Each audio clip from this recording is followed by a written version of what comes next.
أنعمت عليهم غير المغضوب عليهم ولا الضالين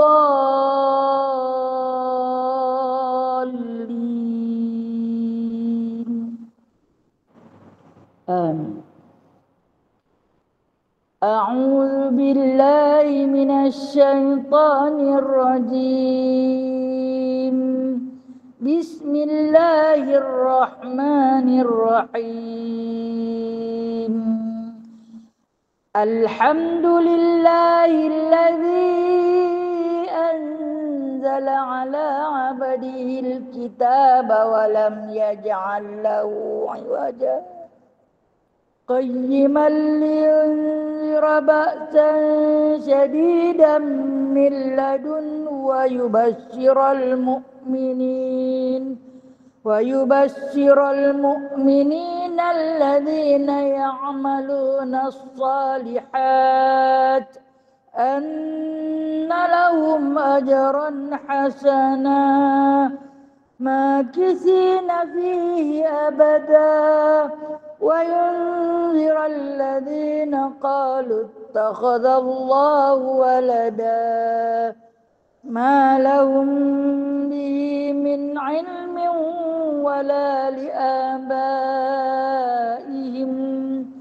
كبرت كلمة تخرج من أفواههم إن يقولون إلا كذبا فلعلك باخع نفسك على آثارهم إن لم يؤمنوا بهذا الحديث أسفا إنا جعلنا ما على الأرض زينة لها لنبلوهم أيهم أحسن عملا وإنا لجاعلون ما عليها صعيدا جرزا أم حسبت أن أصحاب الكهف والرقيم كانوا من آياتنا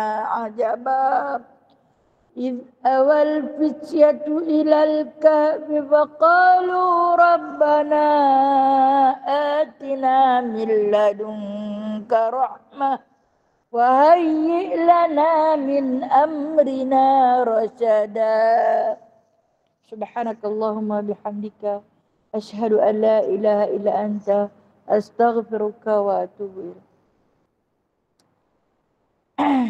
Kita selawat nah. Kita mulakan dengan selawat tafrijiyah. Allahumma salli salatan kamilatan wa sallim salaman tamman ala sayyidina Muhammadin alladhi tanhallu bihil uqadu wa tanfariju bihil kurabu wa tuqadha bihil hawaiju wa tunalu birraibu wa husnul khawatimi wa yustasqal ghamamu biwajhil karim wa ala alihi wa sahbihi fi kulli lamhatin wa nafasin bi'adadi kulli ma'lumin birahmatika ya arhamar rahimin. Selawat Anwar. Allahumma salli wa sallim ala nuril anwar wa sirril asrar wa ترياق الأغيار ومفتاح باب اليسار سيدنا ومولانا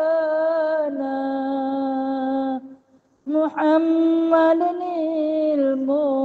المختار وآله الأطهار وأصحابه الأخيار عدد نعم الله وإفضاله. لا فتح. Allahumma salli wa sallim ala sayyidina Muhammad al-fatihi lima ughliqa wal khatim. Allahumma salli wa sallim ala sayyidina Muhammad al-fatihi lima ughliqa wal khatim lima sabaqa nasiril haqqi bil haqqi wal hadi lima sabaqa nasiril haqqi bil haqqi wal hadi ila siratikal mustaqim ila siratikal mustaqim wa ala alihi wa sahbihi haqqa qadrihi wa miqdaril azim wa miqdaril azim. Allahumma shalli. Bismillahirrahmanirrahim. Rabbi shrah li sadri wa yassir li amri wahlul 'uqdatam min lisani yafqahu qawli. Allahumma shalli ala sayyidina Muhammad wa ala ali sayyidina Muhammad. Rabbi yassir wa la tu'assir, Rabbi tamim bi khair ya karim. Subhanaka la ilma lana illa ma 'allamtana innaka antal alimul hakim. Innaka antas sami'ul alim. Innaka antat tawwabur rahim. Amma ba'du fa ya ibadallah. Amma ba'du, adapun sesudah itu. Bila saya sebut amma ba'du, fahamlah. Adapun sesudah itu. Sesudah apa? Sesudah kita baca ayat Al-Quran, sesudah kita selawat ke atas Nabi Muhammad sallallahu alaihi wasallam, sesudah kita puji nama-nama Allah. Itu yang amma ba'du tu. Apa yang kita buat? Mensyukuri nikmat Allah. Sesudah daripada semua tu, kita terus mensyukuri nikmat Allah. Sebagai hamba Allah yang telah pun diberi pinjam oleh Allah, diberi pinjaman usia, diberi kesempatan masa, diberi kesihatan, diberi segala-galanya, maka wajib ke atas kita bersyukur ke atas Allah dengan lafaz yang tertinggi, yakni alhamdulillah. Dan alhamdulillah, summa alhamdulillah. Kemudian terus bersyukur, mensyukuri nikmat Allah Ta'ala yang maha banyak, yang maha besar. Tidak ada satu pun yang bukan dia punya, melainkan segala-galanya milik dia. Kita hanya pinjam semata-mata. Itulah kewajipan kita bersyukur. Dan alhamdulillah, dengan izin daripada Allah, pagi ni kita dapat menyambung, yakni kitab hadis fi fadailil a'mal, itu hadis 40 pada menceritakan fadailil a'mal, kelebihan beramal. Ini di antara amalan-amalan harian yang selalu kita buat, cuma kadang-kadang kita tak faham. Kenapa aku buat macam ni? Kenapa aku kata macam ni? Kenapa aku baca macam ni? Di antara kelebihan-kelebihan beramal yang Nabi tinggalkan, Nabi berkongsi bersama-sama kita untuk kita beramal dengan lebih khusyuk. Sebab ada sebab dia. Kenapa hangpa buat macam ni? Kenapa hangpa kata macam ni? Kenapa hangpa baca doa macam ni? Jadi selama ni kita baca doa, kita ikut. Okey, guru tu pesan suruh baca macam ni, guru ni pesan suruh buat macam ni. Tapi fadailnya kita tak berapa faham. Fadail ni maksud keistimewaan pada amalan yang kita buat. Jadi hadis yang sedang kita belajar ini iaitu satu hadis yang mengundang rasa kekhusyukan, rasa apa dia hasil daripada amalan yang kita buat. Walaupun dia kecil, tetapi fadailnya, kelebihannya atau anugerah yang Allah beri pada kita amatlah besar. Yang mana hari ini insya-Allah kita akan sambung hadis yang ketiga pada menyatakan kelebihan melaungkan azan. Azan ini dikumandangkan setiap hari 5 kali, bahkan ada yang dibuat 6 kali, iaitu pada ketika subuhnya dibuat secara dua kali azan. Dan di antara kelebihan azan itu menghalang daripada masuknya Dajjal ke dalam muka bumi kita ini, bermaharajalela menyebarkan fitnahnya. Dan insya-Allah kita sama-sama baca meraihkan. Di sini ada 2 hadis, kita raihkan kedua-duanya. Bismillahirrahmanirrahim. An Abdullah bin Abdurrahman bin Abi Sa'sa'ah anna Aba Sa'id Al-Khudri radhiyallahu anhu qala lahu inni araka tuhibbul ghanam wal badiyah fa idza kunta fi ghanamika aw badiyatika fa'adhanta lis-salah farfa' sawtaka bin nida fa innahu la yasma'u mada sautil muadzini jin wala ins wala syai' illa syahida lahu yaumal qiyamah. Qala lahu Abu Sa'id sami'tuhu min Rasulillah sallallahu alaihi wasallam rawahul Bukhari. Al-Bukhari kitabul adzan bab rafa' sauti bin nida raqamu 500 wa sab'una hadisan. Satu lagi hadis kita baca dulu. An Abi Hurairah radhiyallahu anhu qala anna Rasulullah sallallahu alaihi wasallam qala idza nudiya bis salah adbara syaitanu wa lahu duratun hatta la yasma'a at-ta'dhin fa idza qudiya an-nida aqbala hatta idza thuwiba lis-salati adbar hatta idza qudiya at-tathwibu aqbal hatta yakhtira bainal mar'i wa nafsihi yaqul udhkur kadha lima lam yakun yadhkuru min qabl hatta yadhalla ar-rajulu la yadri kam shalla. Muttafaqun alaih. Al-Bukhari kitabul adzan bab raf'a sauti bin nida raqam 500 wa salasah wa sab'una. Wa Muslim wa kitabus salat bab fadl adzan raqamu 300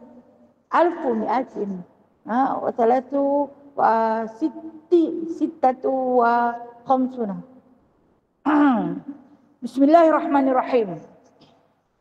Hadis yang pertama iaitu yang diriwayatkan daripada Abdullah bin Abdurrahman. Abdullah bin Abdurrahman bin Abi Sa'sa'ah. Dia ni siapa? Dia ni tabi'in. Apa makna tabi'in? Tabi'in seorang lelaki yang hidup dalam Islam, dilahirkan zaman selepas wafatnya Nabi sallallahu alaihi wasallam, tetapi sempat bertemu dengan sahabat Nabi sallallahu alaihi wasallam dan berguru dengan sahabat Nabi sallallahu alaihi wasallam. Jadi dia tabi'in, dia bukan sahabat. Apa dia kata? Anna Abu Sa'id Al-Khudri. Iaitu dia kata sesungguhnya Abu Sa'id Al-Khudri radhiyallahu anhu berkata kepadanya. Tadi saya sebut dia. Abi Abdurrahman Ya, yaitu dia seorang tabi'in yang berguru dengan sahabat Rasulullah. Siapa sahabat Rasulullah sini? Aba Sa'id Al-Khudri. Yaitu Sa'id Al-Khudri adalah seorang sahabat Nabi SAW. Dia adalah orang Ansar. Sahabat Nabi orang Ansar, yakni penduduk tetap Madinah, yang mana ketika Rasulullah sampai ke bumi Madinah, Sa'id Al-Khudri ketika itu berusia 10 tahun. Sa'id Al-Khudri berusia 10 tahun, yang mana nama Sa'id Al-Khudri, Abu Sa'id Al-Khudri ini nama sebenarnya Sa'ad bin Malik bin Sinan bin Sa'labah Al-Khudri. Khudri ini yang dibangsakan kepada bangsa keturunan mereka. Sebab tu dia lebih terkenal dengan nama Sa'id Al-Khudri, Abu Sa'id Al-Khudri, sebab anak dia nama Sa'id. Nama dia Sa'ad. Nama dia Sa'ad bin Malik bin Sinan. Tetapi diberi gelaran dengan nama Abu Sa'id sebab anak dia yang bernama Sa'id. Maka Abu tu bapa kepada Sa'id. Tak jauh beza anak dia nama Sa'id bin Sa'ad. Tak jauh beza. Ad dengan Aid saja. Maknanya tetap sama. Yang mana saya sebut tadi, dia adalah di antara 7 orang sahabat yang paling banyak meriwayatkan hadis. Kan kita telah pun ketahui antara sahabat yang terbanyak, nombor 1 terbanyak meriwayatkan hadis, Sayyidina Abu Hurairah radhiyallahu an, dengan meriwayatkan hadis 5,374 buah hadis yang diriwayatkan oleh Abu Hurairah. Contohlah pada hadis yang terdahulu, sebab dia selalu berdampingan dengan Rasulullah sallallahu alaihi wasallam. Kemudian sahabat kedua, siapa dia? Abdullah bin Umar, seorang sahabat kecil, teman sepermain dengan Anas bin Malik, bermain dengan Abdullah bin Abbas, bermain dengan Sa'id Al-Khudri. Mereka ni yang keluar daripada Universiti Rasulullah sallallahu alaihi wasallam, yang otak mereka cukup segar ketika mana menerima setiap baik-baik bicara daripada Nabi sallallahu alaihi wasallam. Selalu bergandengan tangan, berlari-lari anak mengutip silsilah perjuangan Rasulullah untuk dicatat, dihafaz, lalu disebarkan sampai ke tangan kita pada hari ini. Nak jadi hadis musalsal tu. Lagi insya-Allah kita ijazahkan hadis musalsal, seperti mana saya pernah berjanji kepada Hajar, saya nak bagi ijazah dan saya tertinggal lama. Bila jumpa hadis ni saya teringat balik sebab Sa'id Al-Khudri ni dia seorang sahabat yang akan mendengar terus daripada Nabi sallallahu alaihi wasallam. Sa'id Al-Khudri ni dia yang nombor 7 tau. Nombor 1 dapat dekat Abu Hurairah, nombor 2 dapat dekat Abdullah bin Umar, nombor 3 dapat dekat Anas bin Malik. Ni semua orang budak-budak kecil masa zaman Rasulullah. Nombor 4 dapat dekat Sayyidatina Aisyah, pun masih kecil kan. Dia kahwin dengan Rasulullah dalam usia 9 tahun kan. Nombor 4 dapat dekat Sayyidatina Aisyah radhiyallahu an. Nombor 5 dapat dekat Abdullah bin Abbas, masih sahabat kecil, baginda sallallahu alaihi wasallam. Nombor 6 dapat dekat Jabir bin Abdullah. Nombor 7 dapat dekat Sa'id Al-Khudri. Kalau kita nak tengok antara mereka semua tu, Abu Hurairah seorang saja yang tua sikit pun. Kalian semua kecil-kecil. Makna kecil-kecil ni usia bawah daripada 15 tahun. Ada yang 12 tahun, ada 13 tahun, ada 10 tahun, ada 8 tahun. Dan yang paling kecil ketika itu yang mana telah pun dicatatkan ialah Abdullah bin Anas. Ini di antara sahabat-sahabat yang meriwayatkan hadis yang banyak. Apa yang dia riwayatkan? Kata tadi Abdullah bin Abdurrahman ni, dia kata, aku dengar sendiri. Maknanya guru dia cerita balik kat dia. Tu saya kata hadis musalsal. Hadis musalsal ni bila mana guru dia dapat daripada Rasulullah terus. Bila dapat daripada Rasulullah bagi dekat anak murid dia, iaitu Sa'id Al-Khudri. Sa'id Al-Khudri bagi pula dekat kepada Abdullah bin Abdurrahman. Abdullah bin Abdurrahman bagi pula ke anak murid dia. Bagi. Jadi dia jadi berantai-rantai, bersambung-sambung sampailah kepada kita hari ini. Nah, dan alhamdulillah pagi ni kita menerima hadis yang diriwayatkan terus melalui pendengaran, penglihatan saksi mata, saksi hidup Sa'id Al-Khudri pada ketika itu. Apa dikatakan oleh baginda sallallahu alaihi wasallam? Kata Nabi sallallahu alaihi wasallam di sini, "Inni araka tuhibbul ghanam wal badiyah." Aku melihat kamu suka mengembala kambing di pedalaman. Ini Sa'id Al-Khudri, dia kata, dia berjalan, dia jumpa dengan seorang pengembala kambing. Dia jumpa dengan seorang pengembala kambing. Jadi penggembala kambing ni duduk secara bersendirian di tengah padang ragut. Bila duduk seorang-seorang di tengah padang tu, zaman tu kalau kata azan tak ada speaker, tak ada mic, bukan nak sampai dengar. Jadi dia akan selalu meneka-neka, masukkah lagi waktu zuhur, masuk tak lagi waktu asar, untuk dia mendirikan solat dalam ternganga-nganga tu. Lepas tu lalulah rombongan Rasulullah dengan para sahabat. Ada yang kata baginda sallallahu alaihi wasallam balik daripada peperangan Badar. Ada kata baginda sallallahu alaihi wasallam pulang daripada peperangan Uhud.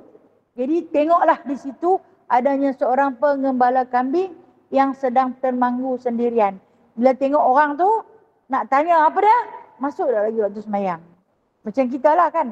Kita bila tengok, kita akan tertanya-tanya. Walaupun ada jam di tangan. Tapi bila kita tak dengar azan tu, hati kita ni was-was. Azan dah lagi tak? Azan dah. Contohlah, 7:04 masuk waktu maghrib. Kan, ni dah 7:10 dah, tapi kita tak semayang lagi. Sebab kita azan tak sampai ke pendengaran kita.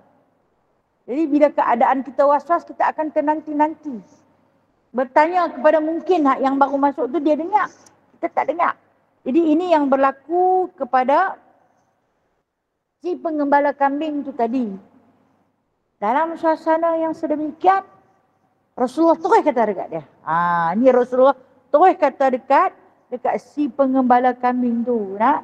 Fa idza kunta fi ghanamika, dia kata, aku melihat kamu suka mengembala kambing di pedalaman. Kira jauh daripada tempat orang. Dah kerja dia macam tu. Itu satu tugasan dia. Jadi dia kata, apabila kamu suka mengembala kambing ni, apabila masuk waktu solat, engkau azanlah dengan suara yang tinggi. Azanlah, dia kata. Duduk seorang-seorang di pagedang regut ni, di padang rumput ni. Kata, maka azanlah kamu. Azan macam mana? Azan kuat-kuat. Yang ni syariat dia nak suruh. Kita kalau duduk seorang-seorang di tengah hutan ke, di tempat yang tak ada orang, atau kita sama-sama perempuan, tak ada sekerat pun lelaki. Nak mengharuskan, membolehkan kita azan dengan kita meninggikan suara. Derah. Kata orang perempuan boleh azan? Boleh. Tetapi di kalangan dia, perempuan saja. Tidak ada lelaki. Kalau ada lelaki, saya kata sekerat pun ini budak-budak. Dia main budak-budak tadika 5-6 tahun. Tapi dia boleh azan. Walaupun sebutannya tak fasih, tapi keutamaan diberi kepada lelaki. Walaupun budak-budak. Jadi apa yang dipesan oleh baginda sallallahu alaihi wasallam ni, Nabi kata, bila dah hang tengok masuk azan, dia perlu berpandukan kepada matahari dan bayang-bayang yang disukat di tengah padang. Azan. Azan ni katanya, dia kata, farfa' sautaka bin nida. Fa'adzanta lis-salah, adzanlah kamu. Farfa' sautaka bin nida. Angkatlah suaramu. Ini tinggikan suaramu. Sampai kira kalau yang ada di situ boleh dengar. Engkau azanlah dengan suara yang tinggi, kerana tiada mendengar suara muazzin oleh jin wala is wala syai'. Tak ada dengar, dia kata mereka tu semua jin, manusia dan apa-apa makhluk, melainkan mereka akan menjadi saksi pada hari kiamat nanti. Ini satu hadis daripada baginda Nabi SAW. Bila kita duduk seorang, kita duduk dalam rumah kita seorang-seorang, tak ada siapa, habis semua orang pakat kerja, tinggal kita aja. Kalau masuk waktu boleh azan dekat rumah. Kalau seorang jangan kuat, azan perlahan. Yang lebih aula seorang perempuan itu hanya diperbolehkan iqamah. Itu pun kalau tak ada lelaki. Kalau ada, diutamakan pada lelaki. Sehingga kan kalau kita duduk, kita nak berjemaah dengan suami kita ya dalam rumah. Kan dah tentulah suami itu jadi imam, kita jadi makmum. Ketika tu kita boleh tak qamat. Lebih aula suami itu qamat. Lagi dia kata akulah imam, akulah qamat. Jadi apa? Aku jadi pengikut semata-mata. Dia nak katakan mengangkat suara itu lebih aula bagi seorang laki-laki. Bila adanya laki-laki di dalam satu kelompok, satu kumpulan perempuan, maka lelaki itu lebih aula. Itu dari pandangan Islam. Walaupun kalau kita tengok Aisyah di antara sahabat, isteri kesayangan baginda sallallahu alaihi wasallam yang paling tinggi ilmu. Tapi dia tetap duduk di balik tabir. Dihadkan agar dianya tidak menimbulkan fitnah kepada yang melihat, yang mendengar. Dan juga setiap yang melihat dan mendengar itu akan berkata-kata dengan kata-kata yang tak baik. Okey, kita kembali kepada hadis ni. Dia kata, apabila dilaungkan azan dengan diangkatnya suara, akan mendengarlah seruan azan tersebut hingga sampai kepada jin, kepada manusia, dan kepada segala jenis-jenis benda, sama ada basah atau kering. Sama ada basah atau kering. Fahamlah? Apa juga benda yang basah, apa juga benda yang kering. Apa juga yang hidup ataupun yang mati. Apa yang sampai? Seruan azan masuk terus ke pendengaran mereka. Melainkan dia kata, mereka itu akan sampai yasma'a mada sautil muadzin jin wala ins wala syai' ila syahidalahu yaumal qiyamah. Melainkan mereka itu akan bangkit menjadi saksi pada hari kiamat nanti. Okey. Satu hadis yang lain yang tak ada dalam ni, apabila kita dihadirkan di mahsyar, ketika mana untuk ditimbang di atas neraca timbangan amalan kita, amalan soleh dan amalan mungkar akan ditimbangkan. Apabila ditimbangkan setiap amalan itu, maka naiklah satu persatu amalan-amalan yang soleh. Dan untuk orang yang menjadi Bilal, orang Malaysia panggil Bilal, sebenarnya dia muadzin, kan? Orang yang tukang azan. Ketika tu waktu ditimbangkan orang yang menjadi muazzin, orang yang jadi Bilal, mana-mana masjid, mana-mana surau ni, Allah Ta'ala akan hadirkan seluruh jin dan manusia dan seluruh syai', kata Allah, setiap sesuatu sama ada basah ataupun kering akan hadir di mahsyar nanti untuk menjadi saksi bahawasanya Fulan bin Fulan telah menyeru seluruh umat manusia yang berakal mengerjakan solat. Yang tu dia nanti nak tambah berat atas timbangan. Semua nanti hadir menjadi saksi. Termasuklah binatang. Menjadi saksi, berkata-kata di hadapan Allah Qadhi Rabbul Jalil, bahawasanya Fulan bin Fulan ini adalah seorang nida, seorang penyeru. Menyeru ke mana? Menyeru hayya 'alas salah. Marilah kita bersolat sebab kita nak jadi hayya 'alal falah, nak jadi orang yang berjaya. Maka nak jadi orang yang berjaya hendaklah bersolat. Bila mana kita bersolat, di dalam solat itu adanya takbir, adanya tahmid, adanya tasbih. Di dalam solat itu ada tasbih, ada tahmid, ada takbir. Ada 3 ucapan-ucapan yang tertinggi pada Allah Ta'ala. Dan kita juga tahu di dalam azan itu adanya takbir. Dimulakan dengan Allahu Akbar, Allahu Akbar, dah 2. Kita jawab pula Allahu Akbar, Allahu Akbar, dapat 4. Kemudian muazzin ulang sekali lagi Allahu Akbar, Allahu Akbar, 2. Jadi 6. Kita jawab pula Allahu Akbar, Allahu Akbar, dah jadi 8. Setiap apa yang disebut oleh muazzin, maka kita ulang perkataan yang sama, kecuali pada hayya 'alas salah dan hayya 'alal falah. Kita baca la haula wala quwata illa billah. Itu lafaz tawaduk seorang hamba bila dia panggil mai lah kita pakat semayang. Kita memang nak pergi semayang dengan keadaan aku ni yang tidak ada daya, tidak ada upaya melainkan mengharap kekuatan daripada Allah. Kita hadir bersolat. Tak kiralah sama ada kita hadir secara berjemaah ataupun kita bersolat di dalam rumah. Kemudian dia ajak kita hayya 'alal falah. Marilah kita pakat-pakat berjaya jadi orang yang menang, mendapat kemenangan. La haula wala quwata illa billah. Aku ni tak ada daya, tak ada upaya melainkan pemberian daripada Allah, barulah aku boleh menang. Menang macam mana? Menang apabila dalam solat nanti aku jaga kekhusyukannya. Sebab tu disuruh kita ni solat di awal waktu untuk meraih kejayaan dalam kehidupan. Jaga solat dan bersolatlah di awal waktu. Maka kita tengoklah seorang dia azan, semua orang pakat bangkit sembahyang. Kerana apa? Kerana dia azan. Di antara asbab dia azan seorang, maka berapa ribu orang manusia bangkit bersolat, pahala dapat kat dia. Orang tanya, "Ha, kerja apa?" "Tak kerja apa, jadi Tok Bilal je lah." Dengar macam lekeh kerja tu kan. Jadi Tok Bilal.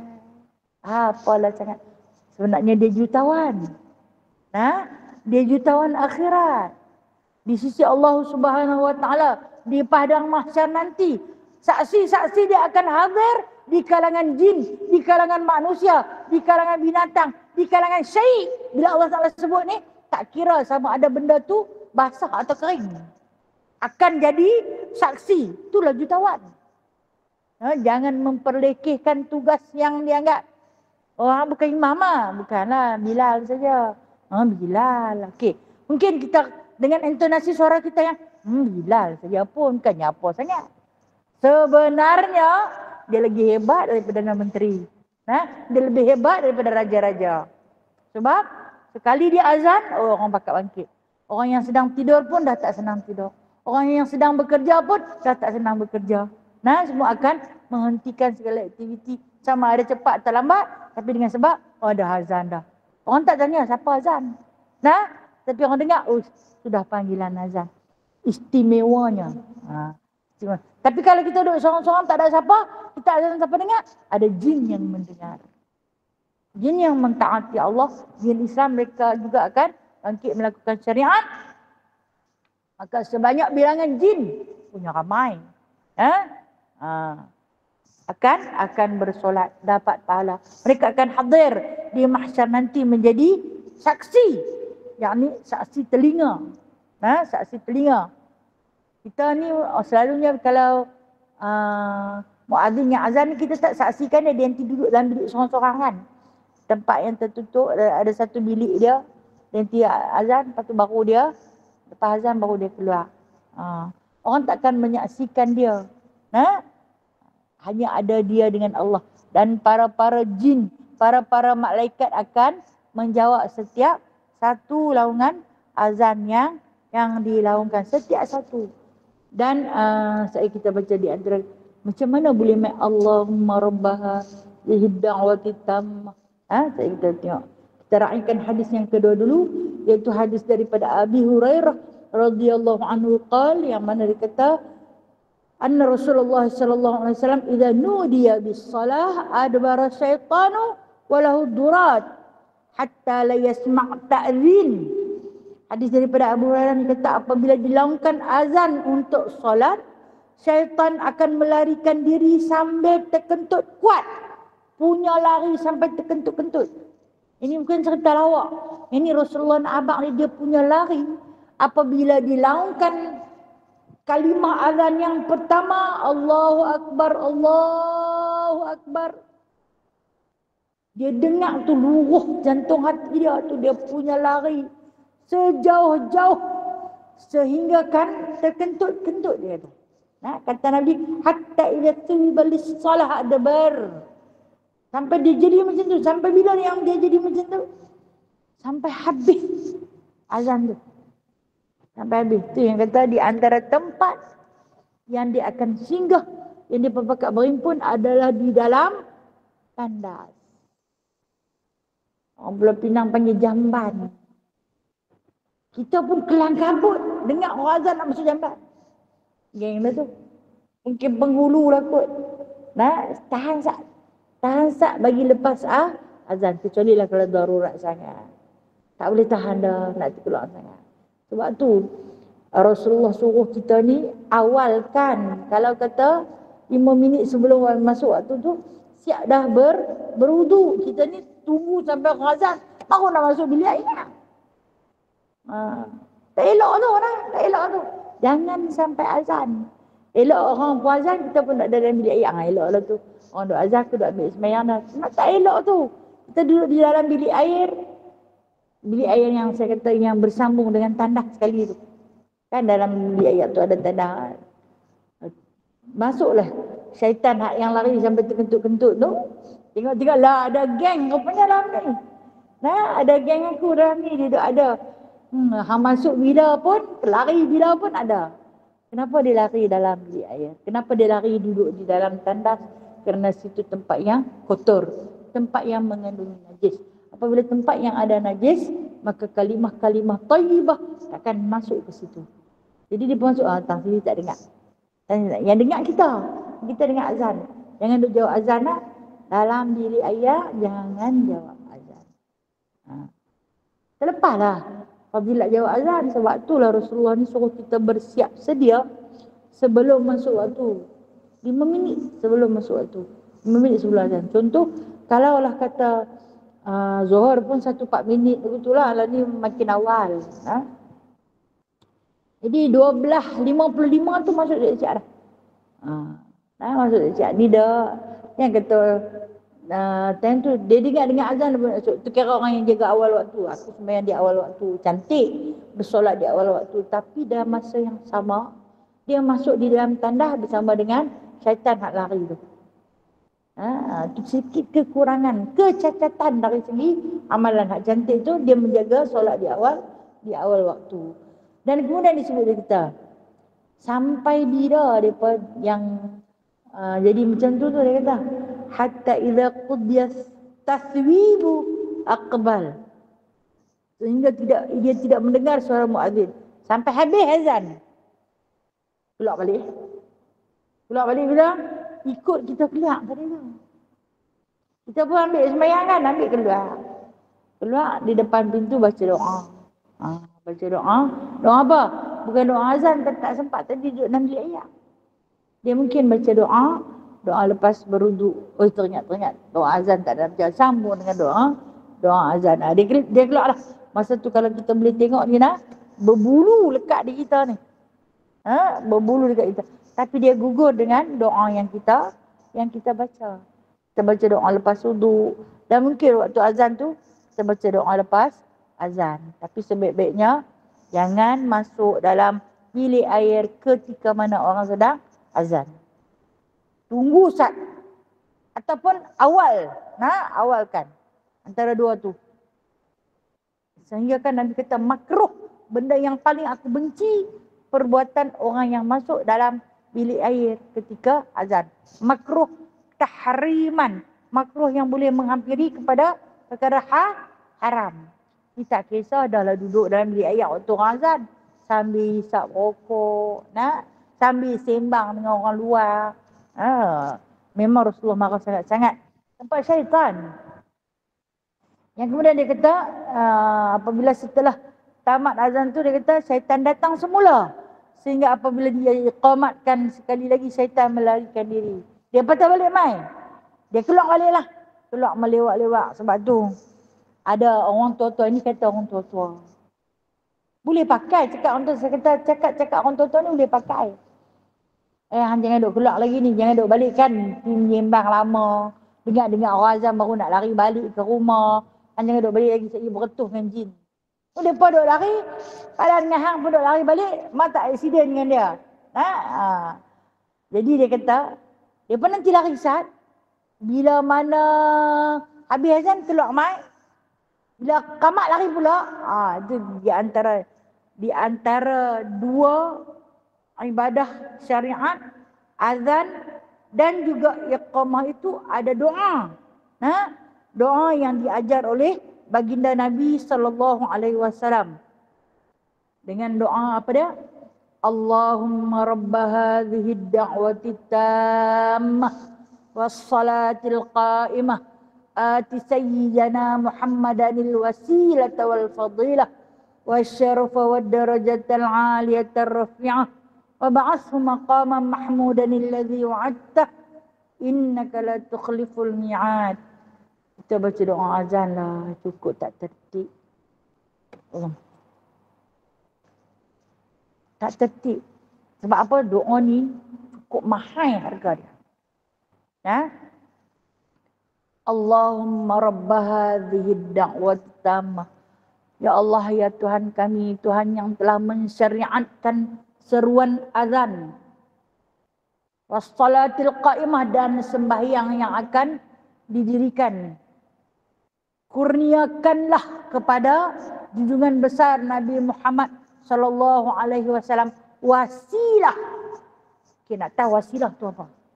Wasilah ni bila mana Rasulullah yang ajar doa ni doa selepas azan dan doa selepas iqamat. Rasulullah yang ajar. Bila Rasulullah sebut tentang dia kata kurniakanlah ati sayyidina Muhammadanil wasilah, kan kita sebut bawa mailah, datangkanlah kepada junjungan kami Muhammad sallallahu alaihi wasallam itu satu wasilah. Tahu wasilah tu apa? Kata baginda sallallahu alaihi wasallam, di akhirat nanti manusia itu akan diperlihatkan tentang syurga dan neraka. Satu nikmat yang terbesar adalah satu tempat yang bernama wasilah. Dan tempat itu, mohonlah wahai seluruh umat-umatku, mohonlah agar tempat itu dapat dekat aku. Sebab rahsia Allah, wasilah tu tak tahu siapa punya. Nabi mana punya. Tapi mintalah wahai sekalian umat-umatku, ati sayyidana Muhammadanil wasilah wal fadilah. Mintalah, Rasulullah pesan dekat kita. Hampa minta kepada Allah Ta'ala berikan tempat wasilah tu dekat aku. Sebab apa? Di antara tempat yang paling istimewa di akhirat nanti adalah satu tempat yang bernama wasilah. Bila hampa minta Allah Ta'ala bagi dekat aku. Aku pernah bertanya kepada Jibril. Jibril kata itu rahsia Allah. Hampa minta agar tempat tu dapat aku. Bila dapat kat Rasulullah kita tahu. Kata Nabi SAW, barang siapa yang membaca doa tersebut, halat lahu syafaati. Maka Allah Ta'ala akan halalkan baginya, wajibkan kepadanya mendapat syafaatku. Itu disuruh kita baca doa ni. Tapi malangnya, kita hari ni baca doa tu agak sambil lewat. Doa azan. Daripada kecil-kecil dia hafal dah. Tengok dalam TV, dengar dari radio kan. Allahumma rabba hadhihi da'wati tammah wassalatu wassalamu. Tak tahu apa dia. Dalam tu saya kata dia paling mahal. Rasulullah tinggal. Sampai dia sebut wajibah syafaati, satu hadis. Hadis yang kedua, halat syafaati. Wajib mendapat syafaat dan halal seluruh syafaat aku. Apa syafaat Nabi? Membantu kita untuk menjadi asbab kita ke syurga dengan rahmat Allah. Doa paling ampuh. Okey, di antara iqamat, di antara azan dan iqamat ada doa tu. Kemudian di antara iqamat dan juga untuk mendirikan solat, kan? Habis qamat ada doa kan? Sama ada kita sembahyang sendiri di rumah, kita qamat dan kita baca doa lepas qamat. Doa yang sama. Baca bagi elok, baca bagi elok-elok. Jangan Allahumma rabb hadhihi da'wati tammah wassalatu wassalamu. Hasud. Habis. Nah, begitu juga ketika mana berjemaah. Mungkin orang kata, oh lama sangat baca doa. Lama lah dia nak bagi faham apa yang dia kata. Kan? Sebab tu saya kata, perkataan ati sayyidana. Ati ni adalah fi'il amar. Daripada perkataan minta bok mailah. Satu tempat yang dinamakan wasilah. Satu tempat yang dinamakan wasilah kepada penghulu kami, ya Allah. Minta apa tu? Minta wasilah tempat ni. Kata Rasulullah, tempat yang paling istimewa di mahsyar nanti ada satu tempat bernama wasilah. Diduduknya seluruh umat-umat Muhammad sallallahu alaihi wasallam. Lantas Rasulullah akan bagi syafaat. Halat syafaati, aku halalkan syafaat aku kepada mereka. Wajaba syafaati, aku wajibkan syafaat aku kepada mereka. Tang mana? Di atas wasilah. Apa dia wasilah? Wallahu alam. Tapi kalau dalam doa selepas azan tu disebut Sayyidina Muhammadin wasilah wal fadilah. Wasilah wal fadilah. Berikanlah kepada junjungan kami itu wasilah. Tak ada makna kan? Kalau dalam bahasa Arab pun dia akan letak mana wasilah juga. Apa wasilah? Wallahu a'lam. Tapi kata Rasulullah, wal fadilah. Dia paling istimewa, tempat yang paling istimewa di mahsyar nanti. Hampa minta dapat dekat aku. Macam kita lah. Lah ni hampa minta bagi aku jadi wakil rakyat. Aku ditolong hampa. Kita pun sokong dia. Bagi dia, naik dia jadi wakil rakyat. Dan ditolong kita. Okay, Rasulullah ni dia bagi jaminan kat kita. Kan last kali doa tu, innaka la tukhliful mi'ad, sesungguhnya Allah tidak pernah menyalahi janji. Itu bagi. Bukan cokil-cokil punya doa nak. Jangan meringkaskan doa tersebut sebab Rasulullah yang suruh kita baca. Itu pesanan baginda sallallahu alaihi wasallam. Baik, dia kata selepas tamat iqamah dia datang lagi syaitan ni. Lepas habis iqamah tu, habis kita baca doa dia main pula mengganggu orang yang sedang solat. Kacau pula kita duk sembahyang. Kita nak tu bila yang dikacau tu waktu kita takbiratul ihram, di situ adanya beberapa rukun qauli dan rukun qalbi. Dia mai tunggu kat situ sebab dua rukun yang akan berjalan serentak. Yang dikatakan oleh Imam Al-Ghazali rahimahullahu ta'ala. Imam Al-Ghazali ni dia alim tasawuf. Bila membicarakan tentang kekhusyukan dalam solat, kata baginda Nabi SAW, syaitan akan ambil peranan yang paling kuat waktu kita mengangkat takbiratul ihram. Ni yang dah dia lepas dah. Lepas habis kamat dia lepas balik mai ke kita ni. Kemudian dia nanti duduk di mana? Kata Imam Al-Ghazali, dia duduk di tangkai hati. Di tangkai hati ni, di jantung hati kita tu, dia akan bergayut sebanyak mungkin untuk menjadikan rukun qauli dan rukun qalbi kita bercampur aduk. Rasa was-was, rasa betul ke, rasa tak betul ni boleh masuk ke tak boleh masuk. Di situ adanya kan Allahu Akbar, itu rukun qauli. Rukun qalbinya sahaja aku sembahyang fardu zuhur. Dua tu yang akan berjalan secara serentak. Dia ada satu lagi rukun fi'li dekat situ, apa dia? Berdiri betul. 3 fi'li iaitu berdiri betul, qalbi iaitu lintasan dalam hati, qauli itu perkataan Allah, Allahu Akbar. Dahsyat tu. Kata Imam Al-Ghazali, dia nanti bergantung, bergayut berapa kata rekod pun tak tahulah. Yang kadang-kadang kita angkat takbir, semayang apa, tak tahu. Padahal Zuhur ke asar ke, maghrib ke, isya ke, zuhur. Naik pula. Itu yang Imam Syafi'i ajak kita baca usolli. Walaupun di dalam rukun sembahyang usolli itu tak ada. Tak ada. Tapi Imam Syafi'i ajak kita. Kenapa? Bisik habak dekat telinga hang nak sembahyang apa. Tidak, dia tak kerti Melayu tak lagi. Kita faham lah.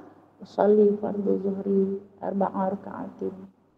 Adaan ataupun makmuman lillahi ta'ala. Itu bisikkan. Bagi tahu dekat telinga. Pasal apa? Saat lagi telinga nak berjalan dengan rukun qauli, rukun fi'li, rukun qalbi secara serentak. Sebenarnya susah waktu tu kan. Ada orang yang kita tengok lama takbirnya. Kan? Allahu Akbar. Imam Syafi'i ni bagi 12 harakat pada perkataan Allahu Akbar. Kalau nak ikut dari segi ilmu tajwid, dia 2 harakat je lah kan, lafaz jalalah. Di situ sebab dia mak asli kan. Allahu Akbar, 2 harakat saja. Tapi Imam Syafi'i mengharuskan kita bawa sampai 12 harakat. Nu nak bawa masuk rukun qalbi sahaja aku sembahyang fardu zuhur. Tang tu saja dah. Kan? Nah, tang tu saja. Yang kita duk sambung lagi 4 rakaat ikut imam kerana Allah Ta'ala. Sebab ikut imam. Saja aku sembahyang fardu zuhur makmum. Makmum. Cukup. Dah boleh dah. Tapi kita ni nak bagi lengkap maka panjang. Tu yang jadi part lamanya takbir dia. Panjang. Dah sekali angkat tak jadi. Baca dah. Allahu Akbar kabira alhamdulillah. Dia main kacau. Syaitan yang baru lepas daripada iqamat tadi tu. Dia kacau pula. Angkat pula. Angkat lain. Nah, angkat lain. Tak boleh. Rasa tak habis. Tak selesai masuk. Tambahlah hak jamak. Lagi pening kepala. Saja aku sembahyang fardu zuhur 2 rakaat qasar dan dijamakkan kepadanya oleh asar. Panjangnya makcik oi. Sesak dapah nak sampai nak habis. Sebenarnya sikit je. Sekali lintah. Saja aku sembahyang fardu zuhur 2 rakaat qasar jamak taqdim. Saja aku sembahyang fardu zuhur 2 rakaat qasar jamak takhir. Sikit je. Nah, tapi pasal kita nak susun kalau tulis dengan tulisan Rumi tu 3 baris dengan tulis. Penat kau. Masa itulah syaitan yang ada dekat kita yang dah sedia berlambak tu bergayut-gayut macam tadi nak bergayut di akak-akak kayu tu. Punya berlambak macam monyet ada bergayut dalam hutan tu. Itulah yang berlaku suasana dia. Yang ni berlakunya selepas iqamat. Dia ganggu sungguh-sungguh. Dan syaitan berkata, ingatlah itu, ingatlah ini. Ada bola. Hak yang dia hilang dah 2 hari, cari tak jumpa. Masa tu baru teringat. Tang sini yang tu baru teringat. Time bila? Time semayang baru aku teringat. Yang apa yang dia lupa, time tu lah baru dia ingat. Jahatnya. Kan? Dia ganggu kita. Lepas tu dia gelak dengan kita, dia seronok. Tengok aku permainkan dia. Ni kita main dia lagi, kita bagi dia lupa tak. Lupa yang ni. Duduk dah tahiyat akhir tadi, dah baca tahiyat. Duduk dah tahiyat awal, baca dah tahiyat awal. Bangkit tak gitu sangat. Aku tak baca tahiyat awal tadi. Kata Iman, bisikkan Iman. Baca. Tak ingat kan baca sampai wa'imah di kesah. Baca. Tak baca. Tadi sembahyang subuh yang tak baca aku. Baca. Tak baca. Tak apalah, hamba sejuk sawi Islam. Jahatnya. Peranan dia. Ingat benda ni. Benda yang hang lupa tadi tu. Aku tadi duk kata. Jumpa dia nak habak benda. Tengok sembang-sembang kali tak habak. Dalam sembahyang dia bagi teringat. Time ni awak bagi aku ingat. Tadi yang tak bagi aku ingat. Ni peranan syaitan. Hak yang wajib kena ingat dia bagi kita lupa. Allahu Akbar. Pasal apa? Banyak sangatlah tu.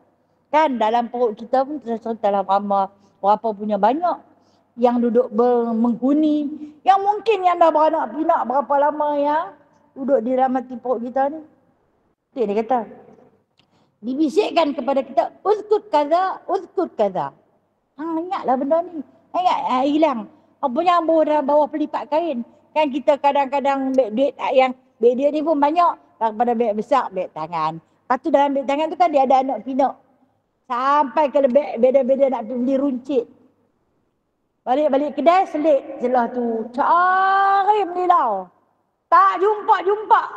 Mai dalam sembahyang. Ada dia. di bawah pelipat kain tu. Awak tak ni bukan ingat? Uzkur kada, kata syaitan. Ingatlah balik. Memang aku nak peringat. Tadi aku bagi hang lupa. Aku bagi hang ingat balik. Yang mana hang nak kena wajib ingat tu, yang tu lupakan. Walau macam mana kita punya lupakan pun, minta doa kepada Allah sangat-sangat agar jangan terlupa yang rukun, yang fardu. Janganlah sampai lupa baca Fatihah. Tapi ada juga nah. Ada juga yang lupa baca Fatihah, terus baca surah, kan? Benda yang dimaafkan ialah perkara lupa. Dia kata 5 lam yakun yadhkuru min qabl, yang mana sebelum tu dia tak ingat, hari tu dia bagi ingat. Hatta yadhalla rajulu la yadri kam shalla, sehingga dia kata orang yang solat itu ragu-ragu dan tidak tahu berapa rakaat yang dia telah solat. Dia punya ganggu kita, dia punya kacau kita, sampailah dia kata yadhallu rajul. Di sini sebut rajul, lelaki. Perempuan pun serupa. Ingat lelaki saja yang duk was-was. Perempuan pun serupa. 3 ke 4 baru 4 kan? 3 ke 4. Selalu nak jadi macam tu lah. Hak yang 2 tu, tadi aku duduk dah tayat awal. Hak ni main kita terus dah. Dah hang tak ada, hang tak baca tayat awal. Hang baca lagi dah ni. Baca kau, tengah-tengah baca teringat. Tadi baca dah. Tadi dia bisik dia tak baca. Jadi aku baca 2 kali dah tayat awal. Bermakna sat lagi kena duduk tayat akhirat. Kan? Susahlah benda tu. Tu yang kena buat sujud sahwi tu. Nak baca tahiyat awal 2 kali. Nak tambah pula rakaat, tak boleh tambah dah pasal dah ingat. Dah ingat tak boleh tambah dah. Tapi kalau lupa dia terus tak apa jadi 5 rakaat pun. Tengah baca tahiyat awal sekarang dia tengok, tadi baca, bangkit. Berhenti serta merta bangkit. Sebab itu rakaat ketiga bangkit terus dah. 4 lah. Lagi duduk, jangan bangkit dah. Walaupun 2 kali baca tahiyat awal. Buat sujud sahwi. Itu di antara yang diajar oleh baginda Nabi SAW. Itu yang dikatakan di dalam azan. Bermula peperangan, perjuangan syaitan dan juga jin untuk menyesatkan umat Nabi Muhammad SAW apabila azan dilaungkan permulaan. Kita kena berperang ni. Mula-mula dah pakat lari habis masuk duduk dalam jamban. Keluar asad. Kacau tak? Lari pula. Patah balik pula mai. Kacau sungguh-sungguh. Dengan segala senjata, segala daya upaya yang mereka ada, mereka akan guna sehabis mungkin. Kenapa? Allah Ta'ala dah beri keizinan. Kenapa Allah beri izin? Kan dia pernah minta pada ketika mana dia dihalau keluar daripada syurga. Aku minta untuk mengganggu, gugat anak cucu cicit Adam sampai kiamat. Dan Allah Ta'ala beri keizinan pada dia ketika itu. Dia dapat keizinan. Kecuali kata Allah, orang yang benar mukhlisin lahuddin, orang yang benar-benar ikhlas di dalam beragama. Itu tak boleh buat apa. Tak boleh kacau. Dia tak boleh hamba main gendang tapi telinga dia pun dia tak yakan.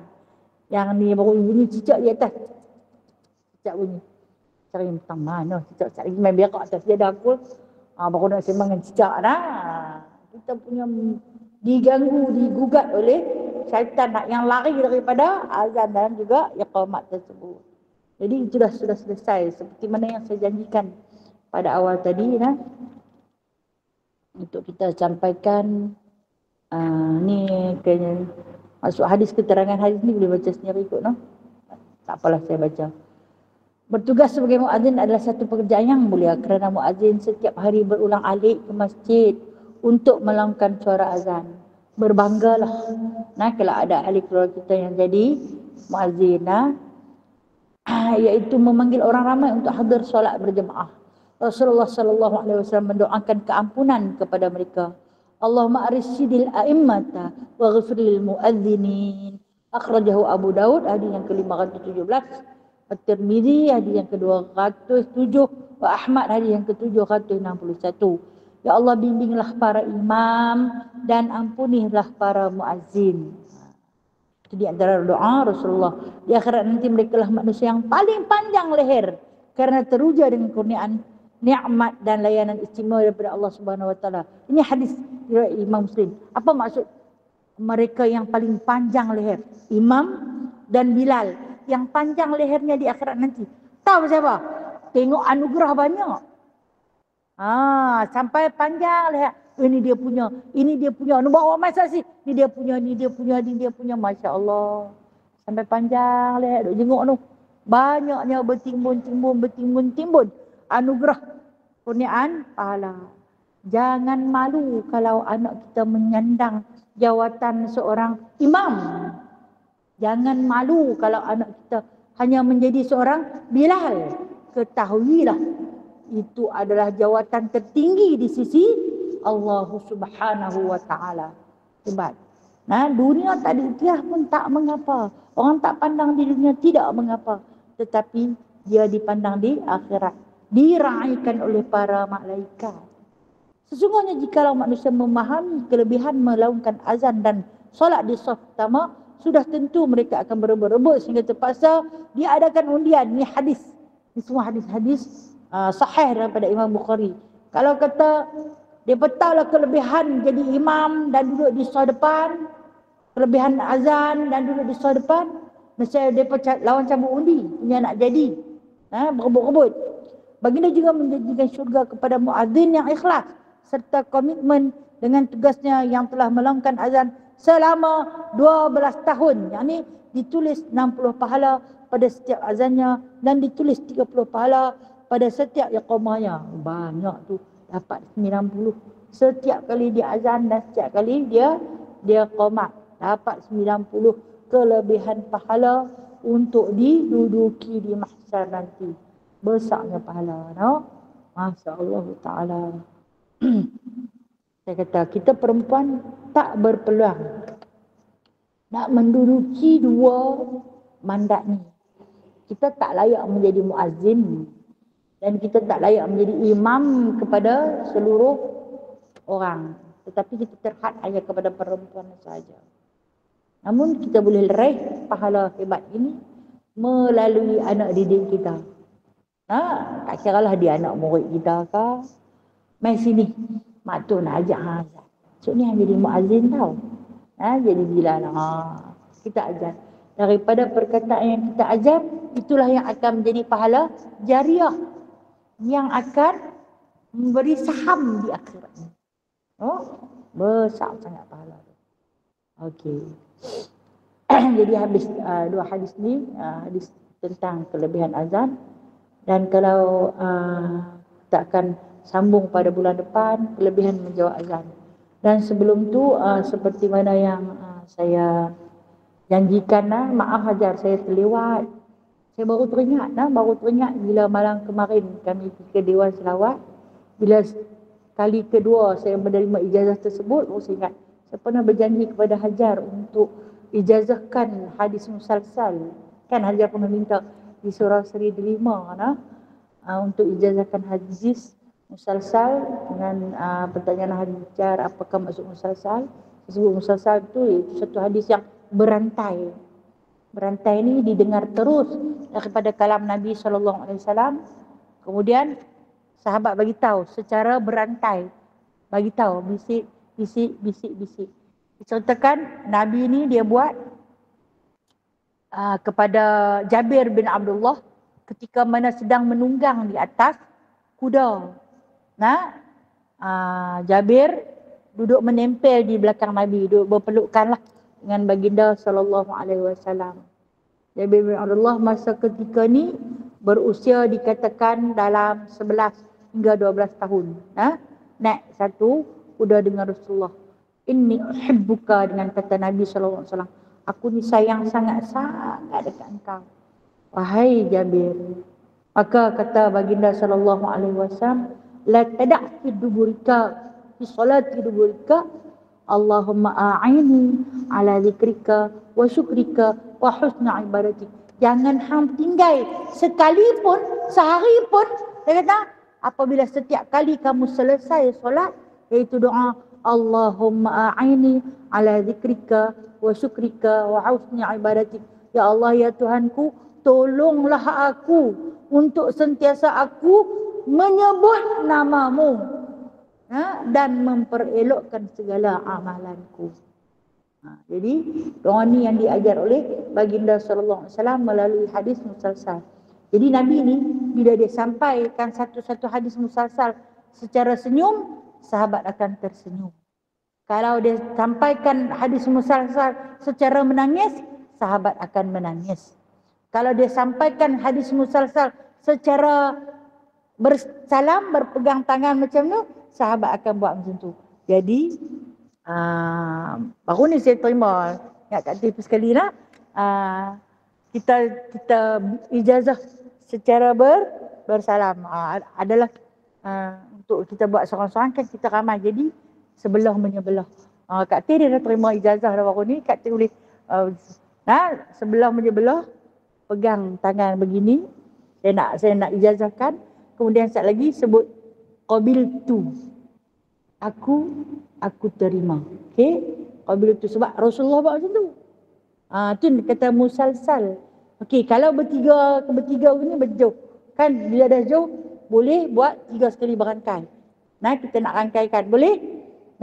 Ni ikut sunnah Nabi sallallahu alaihi wasallam.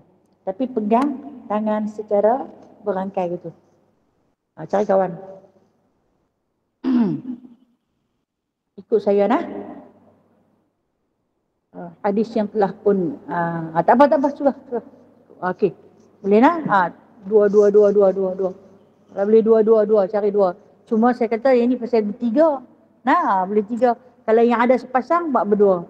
Kata ada pasang buat bertiga, okey?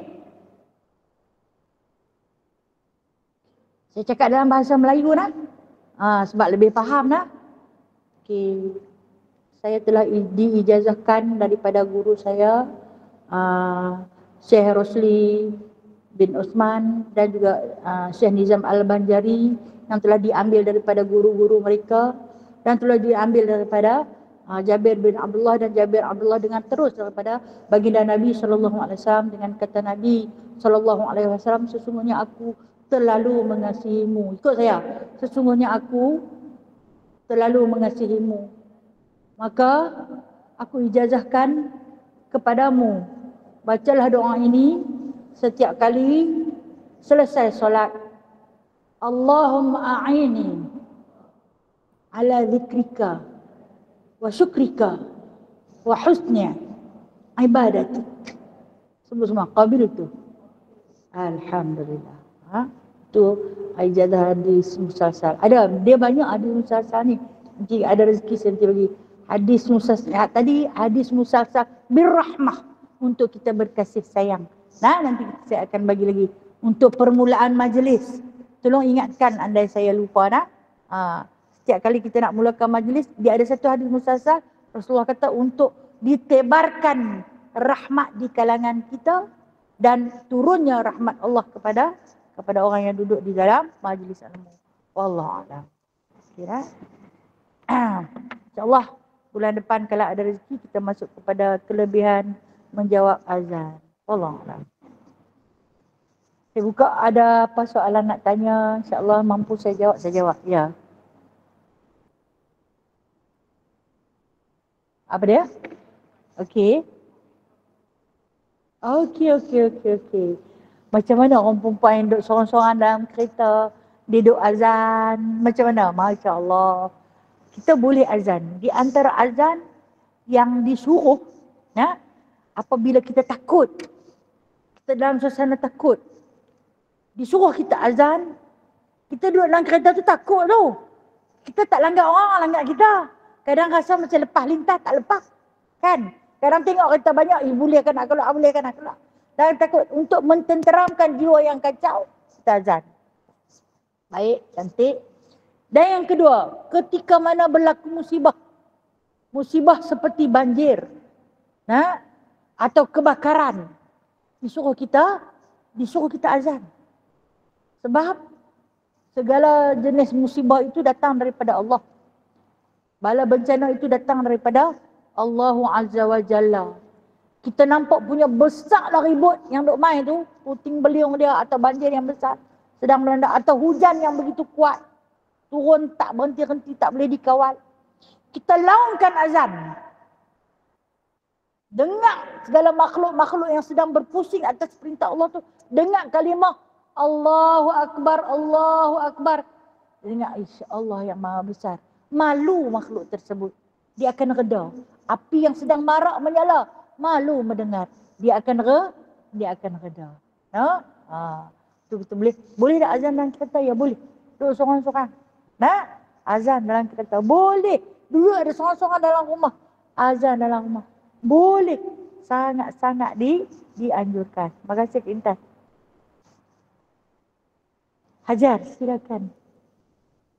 Assalamualaikum warahmatullahi wabarakatuh. Sabah al-khair.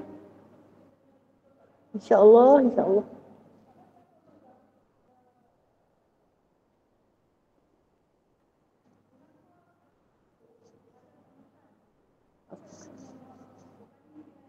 Azan yang lain. Ya. Okey, baik. Okey, raikan sahabat kita yang sedang berjalan perlahan, no? Di belakang. Subhanallah, walhamdulillah, wa la ilaha illallah, wallahu akbar.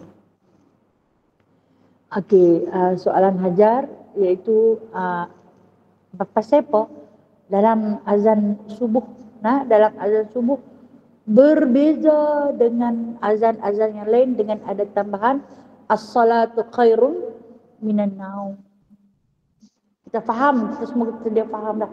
Maksud as-salatu, sembahyang itu khair, lebih baik minan naum daripada tidur. Pasal apa berbeza? Sebab memang waktu subuh tu orang tidur. Time tu orang tengah tidur. Jadi muazzin ini bertanggungjawab untuk memanggil orang yang sedang tidur, bangkitlah.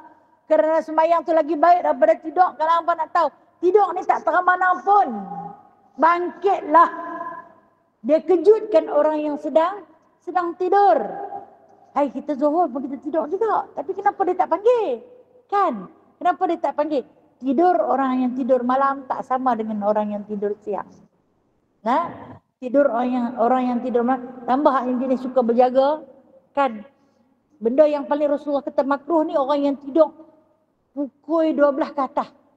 Makruh. Kerana dia susah bangun subuh. Jadi, maka dengan sebab itu, siapa yang letak ni? Sayyidina Umar Al-Khattab.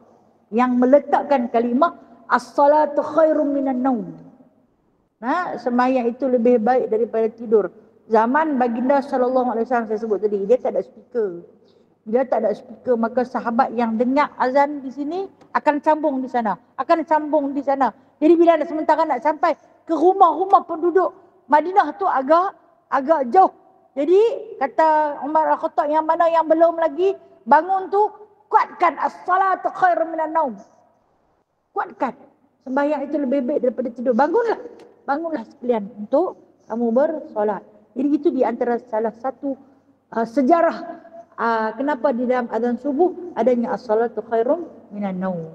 Berbeza dengan azan yang lain. Wallahu a'lam. Yang kedua ya. Sallallahu. Okey.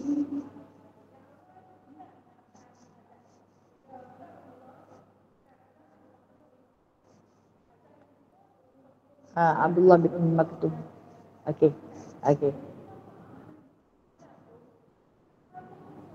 Di Malaysia. Okey, bismillahirrahmanirrahim. 2 kali azan ni memang diamalkan di Mekah, di Madinah, di negara-negara Timur Tengah. Mereka azan subuh 2 kali azan. Tapi pasal apa di Malaysia ni susah nak dapatkan? Ada tapi tak banyak tempat. Sebab orang tak faham. Bila orang tak faham akan berlaku 2 kali solat subuh untuk yang tidak faham. Kenapa tak faham? Sebab tak belajar.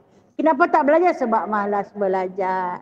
Kerana jahil. Kan sejarah berlakunya 2 azan, iaitu ketika mana bulan Ramadan, bermula daripada bulan Ramadan. Waktu ni azan pertama, Bilal azan sebab nampak dah boleh makan. Waktu yang terbaik ialah mentakhirkan sahur. Bukan makan awal yang pagi tak, tetapi mentakhirkan. Mentakhirkan ni dekat-dekat nak masuk subuh. Tempoh dia setengah jam sebelum masuk subuh. Contoh kalau kita kata subuh masuk pukul 6 pagi, pukul 5.40, 5.40 terlambat dah. 5.25, 5.30 eloklah.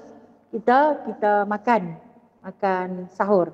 Dan kemudian diikuti dengan Abdullah bin Umi Maktum, kan seorang sahabat yang buta yang menjadi muazzin Rasulullah. Dia akan azan. Azan Abdullah bin Umi Maktum tandanya masuk waktu subuh. Okey, kalau zaman lah ni kita tahu azan pertama azan tahajud. Mengejutkan orang. Yang tu tak ada as-salatu khairum minan naum, kan?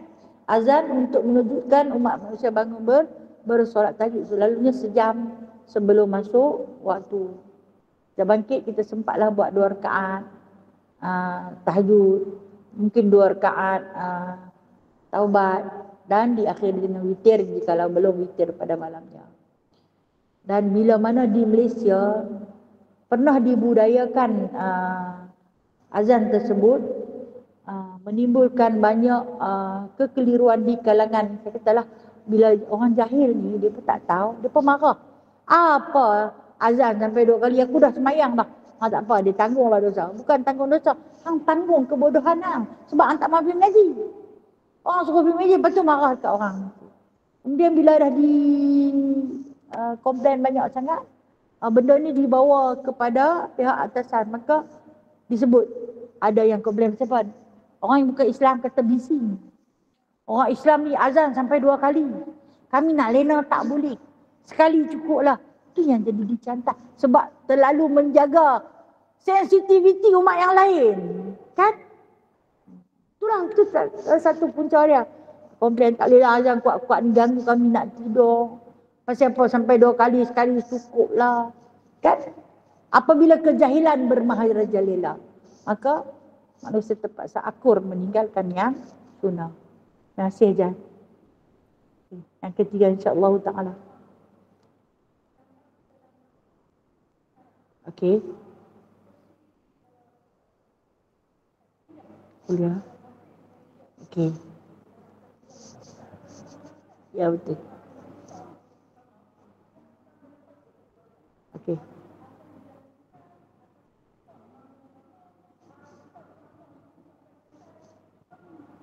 Okey.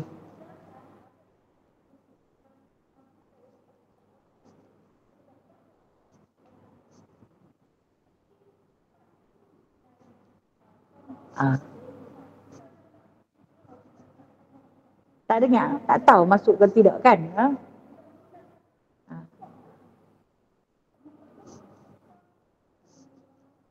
Okey, kita cari pendekatan yang paling terbaik, pendekatan yang paling terbaik. Nak azan dulu ke nak bagi laluan? Dia tengah, selalunya maghrib ke isya lah yang jadi macam tu. Kuliah maghrib, lepas tu masuknya waktu isya. Yang mana kita nak dahulukan? Dahulukan kepada azan, kemudian sambung kita punya kuliah, sambung kita punya ceramah. Tapi utamakan azan. Sebab apa? Sebab syariat azan ini paling diutamakan. Kalau kata kita tengah baca Quran pun kita kena berhenti. Tengah-tengah baca Quran, baca Yasin, baru ayat 50, dengar azan, berhenti. Serta-merta raikan jawab azan. Kalau kita tengah semayang sunat pun dia suruh berhenti. Itu yang kata bila kita masuk dalam masjid, nak semayang sunat tahiyatul masjid, tapi di tengah azan, tak boleh semayang lagi. Berhenti dulu. Berhenti, berdiri, tunggu berlaluan kepada azan. Utamakan azan. Sebab dia datang ada waktu-waktunya. Dia tidak sepanjang masa macam Quran boleh baca bila-bila masa. Tetapi azan dia akan datang pada waktu-waktunya. Maka memberi laluan kepada azan adalah lebih afdal daripada kita meneruskan aktiviti, walaupun aktiviti itu berbentuk ceramah ataupun kita tengah mengajar. Contoh kita tengah berkuliah macam ni, kita dengar oleh azan, kita kena berhenti.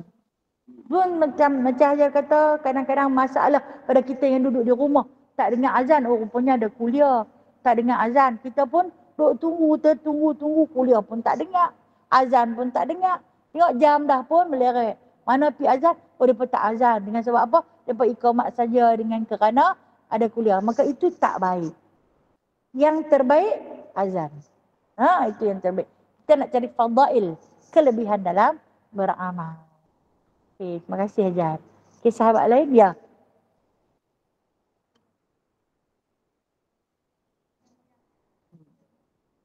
Okey.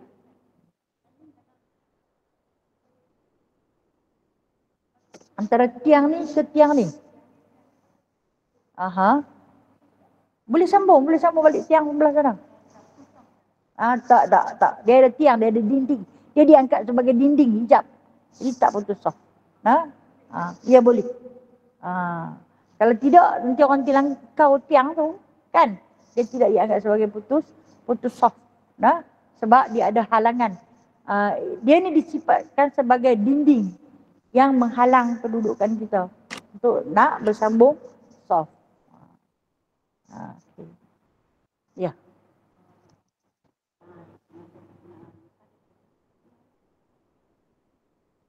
Okay. Lupa baca tahiyat akhir. Okey, lupa baca tahiyat akhir. Kita dah bagi salam. Okey. Okey, terima kasih Kak Syahini. Tentang soalan kita sembahyang fardu dah duduk tahiyat akhir tapi terlupa baca tahiyat akhir terus bagi salam. Maka kita tertinggal rukun. Bila rukun tu kena masuk balik walaupun kita dah sebut Assalamualaikum warahmatullahi sampai habis pun kita masuk balik terus tahiyatul mubarakatus salawat sampai habis sunat buat sujud sahwi dan kemudian bagi salam. Sebab kita tertinggal rukun tu yang kena patah balik tu. Kalau yang tertinggal sunat kita boleh buat sujud sahwi saja. Okey. Ya Liza.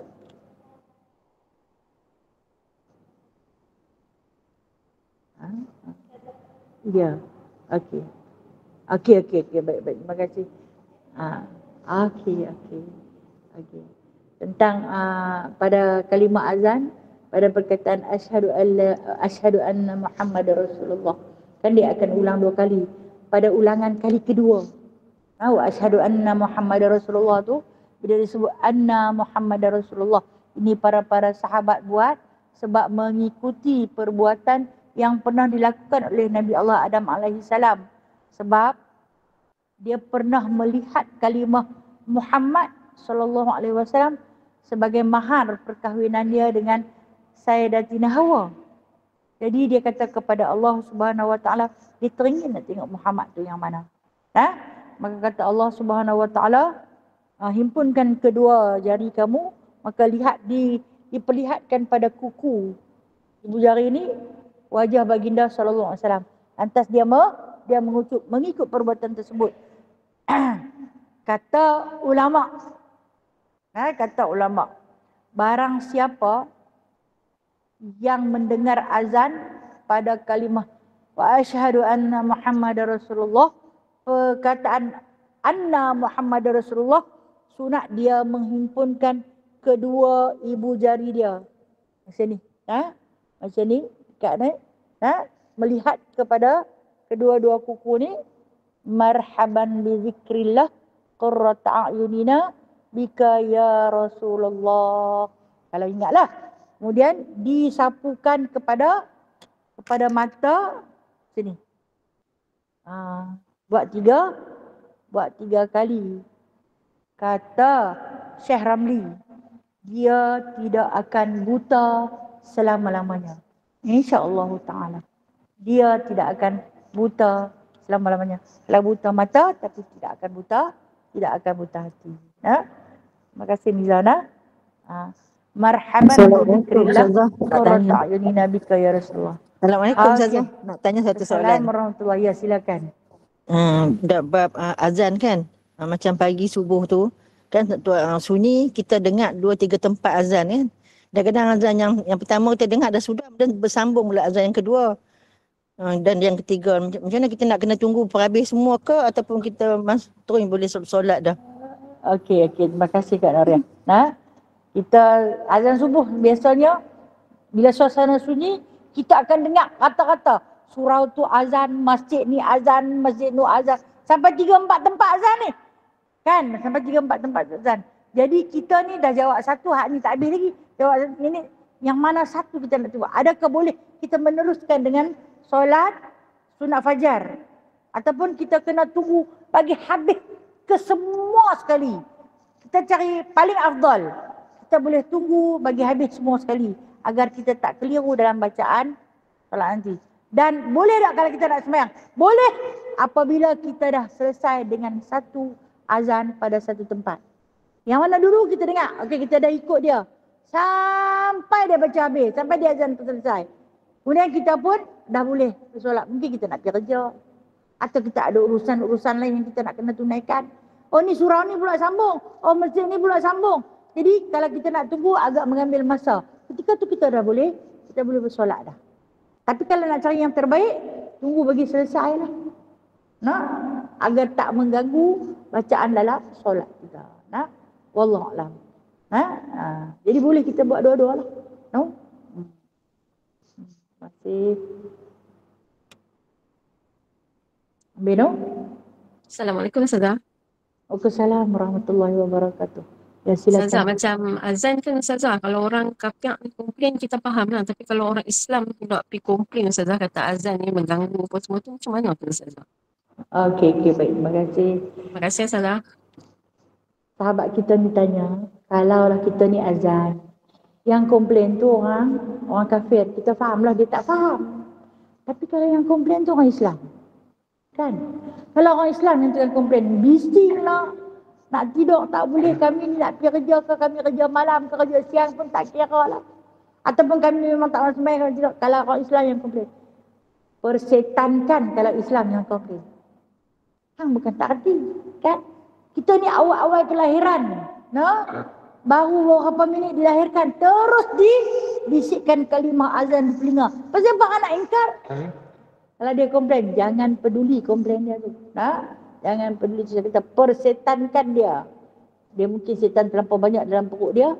Dia pun tak tahu nak lari ke mana. Mangkit marah ke orang. Azan deras sangat ni kami.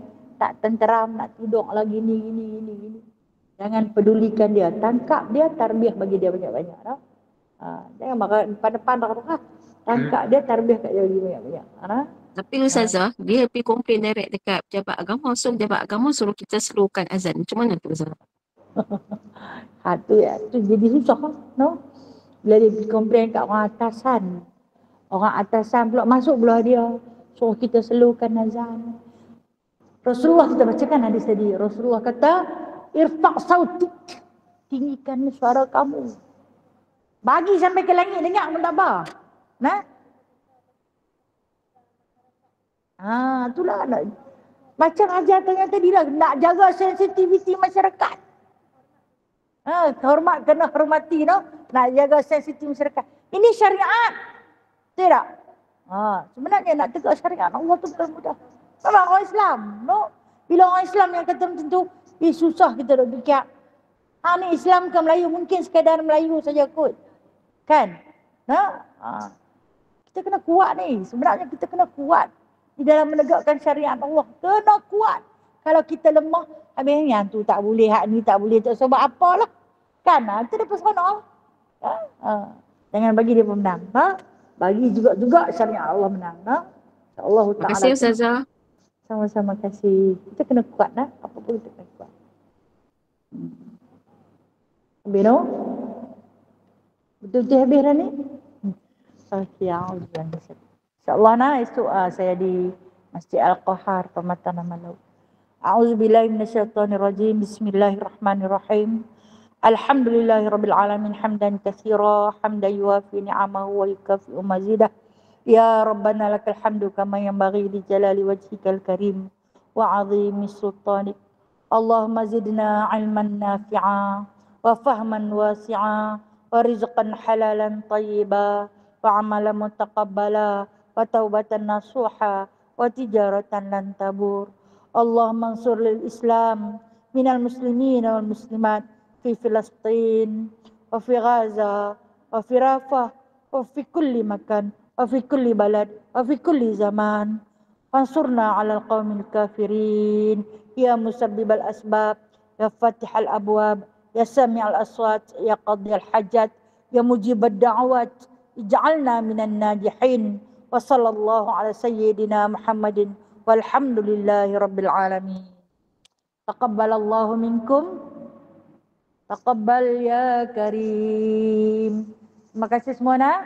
Assalamualaikum warahmatullahi wabarakatuh. Salam. Sallu ala Nabi sallallahu alaihi wasallam. Muhammad. Sahabat-sahabat. Assalamualaikum. Salam. Waalaikumsalam.